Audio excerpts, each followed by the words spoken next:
Hi, everyone. This is Rachel from Mini Ministry. I'm sure by now most of you are aware that our nation is going through a time that has never before been seen.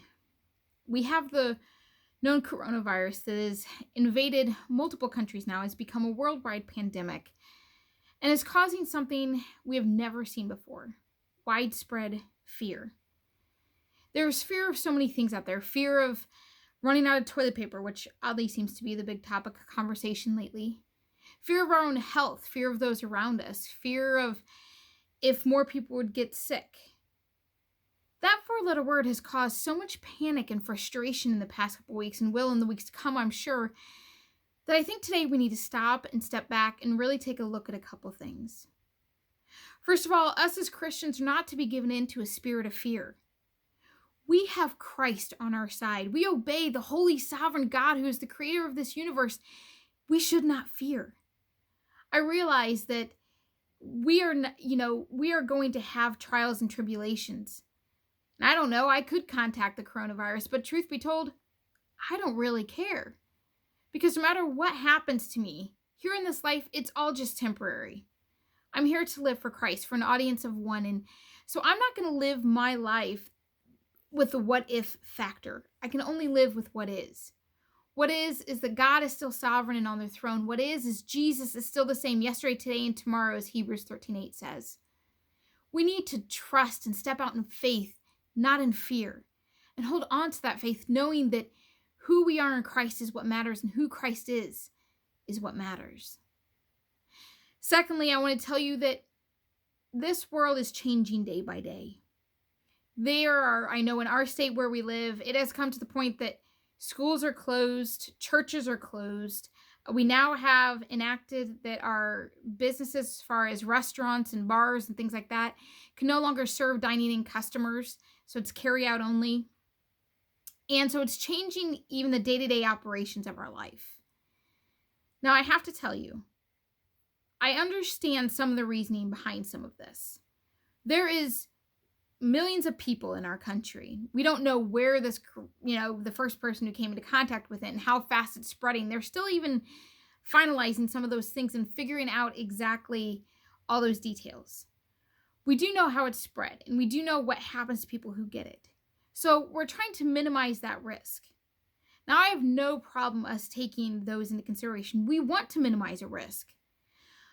But I have to wonder if maybe we're going a little too far. I think to some degree, you should be able to police yourself. If you don't want to go out into a mass of people, don't go out into a mass of people.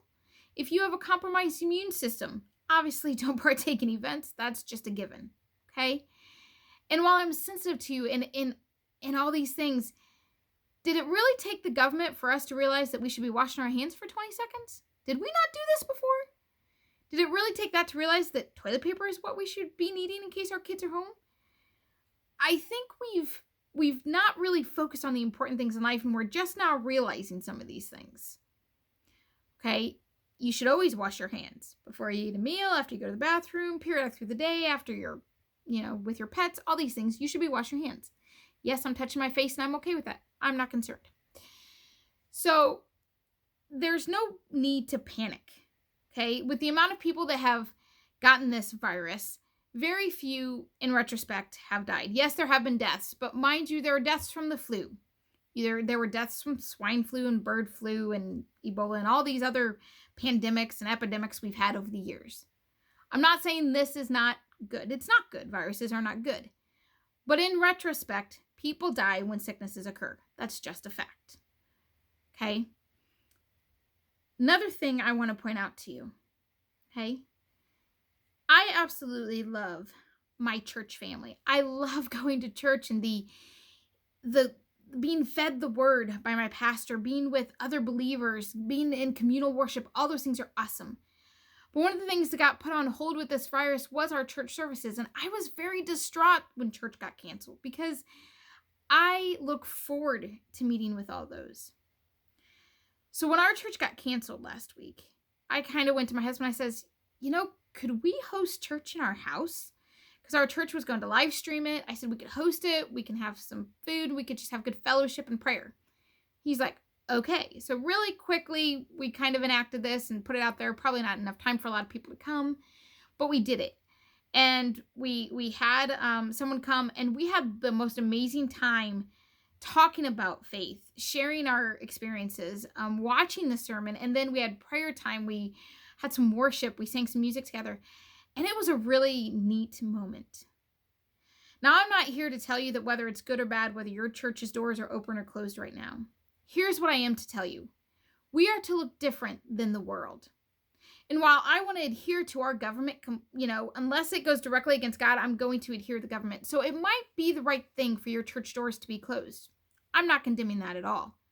But what I'm saying is us as Christians then should be stepping up so that we are still set apart. Open your house. Allow people in. If you're stuck in your house, I don't see how you're showing people Christ's love, because you're doing what every other person in the world is doing. We are to be set apart. We are to be different. And and that's on every day, not just when there's a pandemic. We should be that way. But especially in these trying moments of our history, of our nation, we need to be even that much more set apart. So by that, I want you to think about today how that looks for you and your family. Do you have a house that your doors can be open and you could have different people from your church come and live stream or open up the word together and sing together and all those things? Can you take on a couple of the kids for a parent who can't work from home and share the gospel with those children and encourage them that way? Can you do videos like this and share those with the world to encourage them? There are so many ways that we can be the hands and feet of Jesus. And that does not stop just because church is closed. In fact, it almost makes me enjoy it more. I love going to church, but to be in our home, to welcome somebody in the, just the wonderment of that all was really amazing on Sunday. We're intending on hosting for the next couple of weeks while our church is closed. But I just want to encourage that to you. I also want to tell you and remind you of this. I have a friend who's a pastor out in Pennsylvania, and what his church said really struck me this morning, or this afternoon, I should say. And he said that we're closing down our church, no Bible studies, no fellowship hall, all those things, except for essential services. They're still going to do the sacrament, and they're still going to communion, and they're going to do prayer meeting. Okay? They see those as essential. So I want to challenge you, the church. What is essential? Because I don't know about you, but I find meeting together essential. I find glorifying God essential and necessary. And nothing, absolutely nothing, should prohibit that. There are people in countries across the globe that meet in their homes at the risk of their very lives. If you recall David, not David. Let me go back.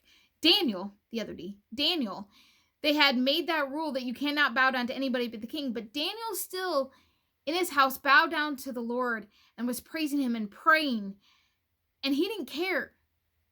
Yes, we need to obey our government. It is so important.